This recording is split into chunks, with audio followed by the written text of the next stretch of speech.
Bonjour et bienvenue à tous. Voici les titres du 12h45.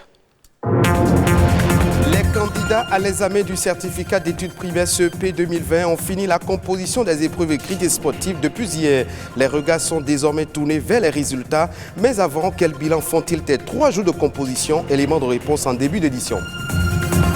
On parlera aussi dans ce journal de la vente de la lingerie féminine, des sous-vêtements de seconde main très prisés par les femmes.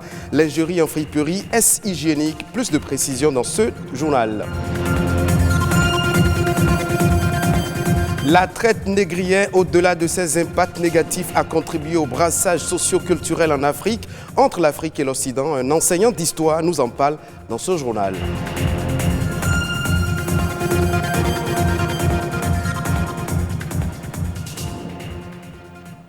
L'examen national du certificat d'études primaires, session de juillet 2020, est désormais conjugué au passé.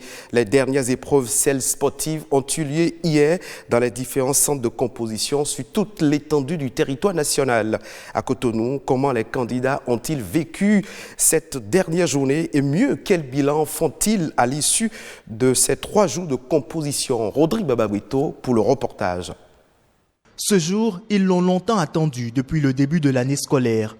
Voici le nouvel exercice auquel se livrent les enfants à la fin de la dernière épreuve de l'examen du certificat d'études primaires, ici, au complexe scolaire de Kadjeon. En attendant l'arrivée de sa mère pour rentrer à la maison, Moïra relate ici cette dernière journée de composition qui a commencé pour elle à 7 h du matin. D'abord, ma salle a commencé par la vitesse. On était 2-2.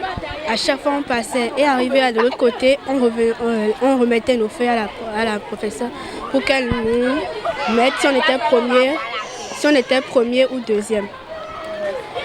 Après ça, on est passé au lancer de balle et on a classé par les deuxièmes et les premiers. Les deuxièmes à la vitesse sont passés d'abord, ils ont fait, et après les premiers. Tout comme elle, tous les candidats présents ont passé les épreuves sportives sans incident majeur. À la fin, le bilan des 3 jours de composition reste satisfaisant. Pas de doute sur l'obtention de son premier diplôme scolaire. On a fait le sport, lancer de balles et course de vitesse. Ça s'est bien passé. C'était facile. Je suis certaine d'avoir mon CEP. On a fait l'étude, EST, mathématiques, dictée, expression écrite, dessin, tout ça. C'est la société qui m'a engagé de devenir fort, faire effort pour faire en de CEP. Non, l'année passée, j'ai fait un examen. Non, ça n'a pas marché. C'est la deuxième fois. J'ai Dieu qui m'a donné espoir. Un espoir que gardent également les parents qui voient déjà leurs enfants non seulement admis, mais également non atteints par la pandémie du coronavirus, contexte dans lequel s'est tenu cet examen. Tous m'ont quand même assuré qu'ils ont bien travaillé, que les épreuves étaient abordables à leur portée. Je prie que après le CEP, vraiment qu'on n'enregistre pas beaucoup de cas, mais même si ça arrivait, qu'on puisse gérer. On est confiants, les enfants ils ont fait leur part, les répétiteurs ils ont fait leur part, les maîtres à l'école ils ont fait leur part, les parents nous avons fait notre part et donc ça va bien se passer à la fin. Dans ces salles de classe d'une toute autre école, les examinateurs prennent la place des élèves. Après la dernière journée de composition, l'heure est à la collation des résultats. Un peu plus tôt, encadrer les enfants n'a pas été une partie de plaisir pour un respect strict des gestes barrières. Une épreuve sportive, il nous est un peu difficile de les canaliser sur le terrain. On a des difficultés à garder les enfants. Il faut chaque fois leur rappeler le port du cache-nez, la distanciation. Il y a un certain nombre qui est sélectionné, on les envoie par salle avec l'encadrement d'un autre surveillant qui reste avec eux quand même pour leur rappeler régulièrement comment il faut rester au moment où l'autre est en train de prendre les performances. Plus de retenue pour ces enfants qui retrouvent enfin corde à sauter, ballons et autres jeux après des mois d'études. En attendant les résultats, c'est ainsi les vacances qui démarrent. Le marché de la lingerie grouille toujours de monde à Cotonou. L'affluence autour des vendeurs ne baisse pas. Ces sous-vêtements de deuxième main constitueraient-ils une source d'infection? Comment les utiliser sans contracter des maladies? Précision dans ce reportage réalisé par Perspective Tossa. Au marché Misebo, les marchands de lingerie se frottent les mains. Pour cause, l'affluence de la clientèle est à la taille de la diversité des articles. Tout s'y trouve, petites culottes, soutien-gorge, collants rembourrés, encore appelés fausses fesses, et bien d'autres sous-vêtements. Aucune gêne quand il faut se procurer de la lingerie d'occasion. La friperie, c'est quelque chose que moi j'aime très bien. Depuis quand moi je porte les friperies, je n'ai pas encore eu cette maladie d'infection. Donc, nos clients aussi n'ont pas encore dit qu'en portant les friperies, il y a les infections comme conséquences. Moi, j'achète les soutiens-gorge simples ou rembourrés. Ça n'a aucun inconvénient. C'est très bon. C'est de bonne qualité et moins cher. C'est donc la qualité qui explique cette préférence. Les sous-vêtements de premier choix sont les plus convoités. Ils semblent neufs et gardent leur étiquette. Les autres sont plus usés et moins coûteux. Exposés et accessibles à tous, toutes les bourses y trouvent leur compte. Le achuta, comme on l'appelle communément ici au Bénin, serait désinfecté depuis ces différents pays d'origine. Mais cela ne rassure pas toujours. Je n'achète pas les sous-vêtements en friperie parce qu'il y a beaucoup de déchets. Il y a des gens qui ont déjà porté que je ne peux pas porter parce que ça donne beaucoup de maladies en fait. Les slips soutiens pour friperie, moi j'aime pas ça. J'ai peur pour les maladies. C'est pour cela que je ne paye pas les slips de friperie. Si la lingerie est à choisir avec minutie, le achuta requiert plus d'attention. Selon les spécialistes, le mauvais conditionnement et la poussière pourraient le rendre nocif pour la peau. Déjà, lié aux caractéristiques de la lingerie elle-même, qu'elle soit neuve ou en friperie, on sait que les sous-vêtements en polyester avec des fibres synthétiques sont beaucoup plus pourvoyeuses en fait d'infections vaginales. Au niveau des soutiens, on peut avoir des mycoses et des infections au niveau de la peau aussi. Chez les hommes, on pourra avoir probablement plus d'infections cutanées. On peut avoir des mycoses par exemple au niveau de la verge, au niveau des testicules. La lingerie en friperie, c'est bon. Mais l'idéal est de s'abonner à la lingerie neuve pour éviter toute infection ou contamination. On parle à présent de l'esclavage. Selon les historiens, cette pratique a eu d'énormes impacts sur le continent africain. Doji Kossi Missirou est enseignant d'histoire à l'université d'Abomey-Calavi. Il nous parle des conséquences du phénomène sur l'Afrique. Les royaumes africains qui se sont impliqués dans cette traite ont privilégié tellement ce commerce que les activités économiques traditionnelles ont été laissées en rade, je ne dirais pas abandonnées, mais la traite négrière occupait la quasi-totalité de l'économie du Dahomey, par exemple. L'artisanat, l'agriculture ont connu forcément de recul. Il y a également des interférences entre la gouvernance politique de ces royaumes. Au Dahomey, par exemple, Adandozan fut l'un des tout premiers rois du Dahomey à vouloir s'opposer à la traite transatlantique.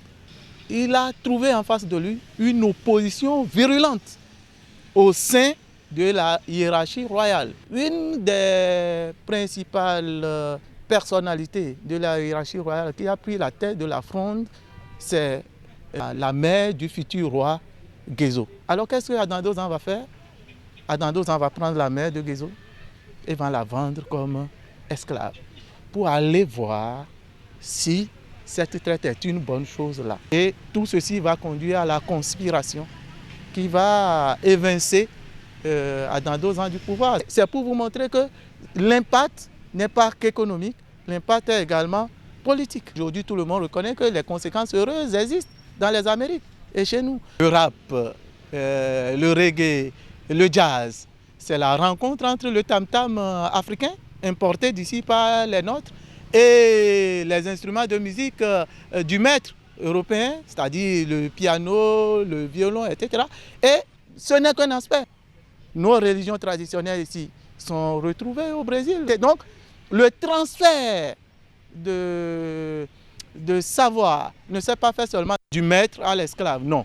Il y a eu également du transfert de l'esclave au maître. D'autres actualités en bref et en images dans ce journal. Ulvaeus Balogun nous propose la compilation des faits marquants de l'actualité nationale.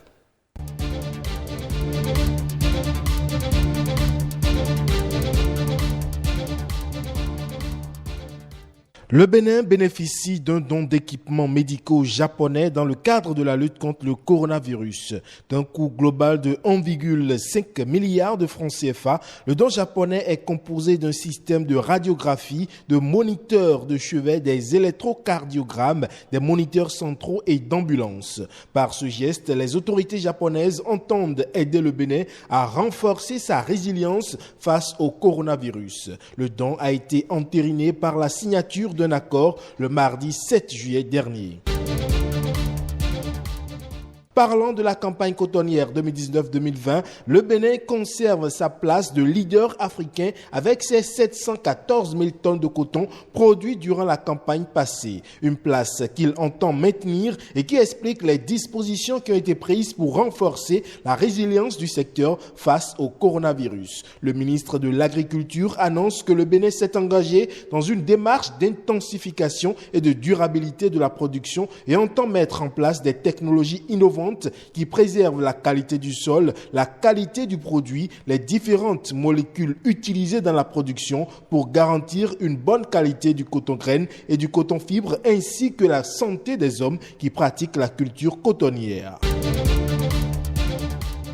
Et pour réduire les cas de grossesse précoce et renforcer la protection de la jeune fille, le guide de référence pour la conduite du dialogue parents-enfants sur la santé sexuelle et reproductive a été relu cette semaine par les cadres du ministère des Affaires sociales et de la microfinance. Le guide constitue un véritable outil d'accompagnement des parents en matière d'éducation à la santé sexuelle et reproductive. Sa relecture va donc favoriser son usage optimal par les parents.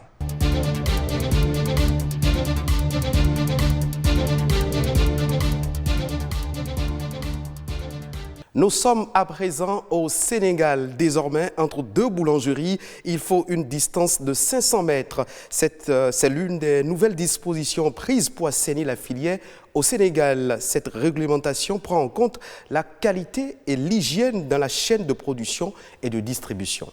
Suite aux ouvertures incontrôlées de boulangeries, le ministère du Commerce et des PME a voulu encadrer cette filière cruciale. Une réglementation avec tout un arsenal juridique. La nouvelle réglementation prévoit une exigence d'autorisation.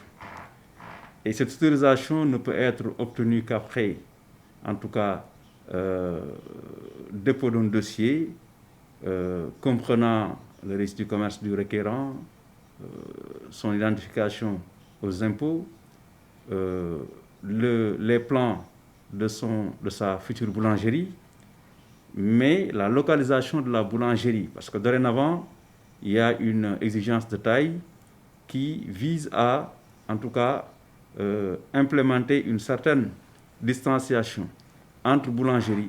Entre deux boulangeries, il faut une distance de 500 mètres. Cette nouvelle disposition prend en compte également l'ouverture de points de vente. Aujourd'hui, celui qui veut ouvrir son point de vente, qu'il s'agisse de kiosque ou de point de vente, c'est une surface aménagée, mais avec un personnel dédié. Et le détenteur de ce point de vente a l'obligation aujourd'hui de soumettre sa demande d'agrément à l'administration du commerce qui, en tout cas, s'assure de la régularité, n'est-ce pas, de ce requérant. Est-ce que le gars s'est inscrit au registre du commerce? Est-ce qu'il a son INEA? Mais est-ce qu'il a un contrat de travail qui le lie avec une boulangerie qui est, en tout cas, qui a été déclarée ou bien qui est régulièrement installée? Et ensuite, est-ce que ce distributeur a des moyens de distribution qui sont conformes? Pour éviter l'anarchie, il y a une distance de 500 mètres à respecter entre une boulangerie et un point de vente. Et d'un point de vente à un autre, il faut 300 mètres. Ces agréments ou autorisations, c'est selon, en fait, continuent de respecter les obligations qui pèsent sur eux. Ça veut dire qu'aujourd'hui, un distributeur qui a un agrément, mais qui ne respecte pas les conditions qui sont prévues en matière de distribution du pain, peut se voir, après mise en demeure, retirer, n'est-ce pas, son agrément. L'assainissement de ce secteur demeure une priorité pour le ministère du Commerce et des PME. La mise en application du décret interdisant la vente du pain dans les boutiques qui n'ont pas un aménagement approprié est l'un des défis majeurs. Ce sera tout pour cette édition. Merci de votre fidélité. Retrouvez ce journal sur le site de l'ORTB, www.ortb.bj.